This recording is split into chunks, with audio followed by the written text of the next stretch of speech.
ज़्यादा भूख लगे तो वो अपनी मूंछ खा जाएगा। जो चूहा है वो अपने भूख को मिटाने के लिए गाइज अपनी पूंछ को खा जाएगा, सॉरी मूंछ नहीं पूंछ।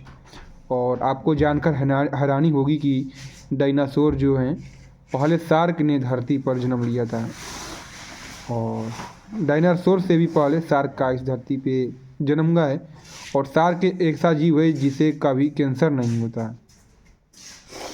और चलिए ये तो कोई ख़ास बात नहीं है। और जब एक हिप्पो को पसीना आता है तो उसके पसीने का रंग गुलाबी होता है। ये काफ़ी इंटरेस्टिंग है, लेकिन ये चीज़ें बहुत लोगों को पता भी होगा। और इंसानों की तुलना में कुत्ते की सुनने और सूंघने की क्षमता जो है गाइस 10 गुना ज़्यादा तेज होती है, 10 गुना। और जो है गाइस नर समुद्री घोड़ा प्रेग्नेंट हो सकता है और बच्चे को जन्म भी दे सकता है। जो नर हैं समुद्री घोड़ा, नर में भी ये उनमें क्षमता पाई जाती है। और गाइस जो है सामान्यतः जो है एक हाथी का दांत करीब 18 किलो तक होता है। इसी के साथ इस वीडियो को करते हैं, थैंक यू।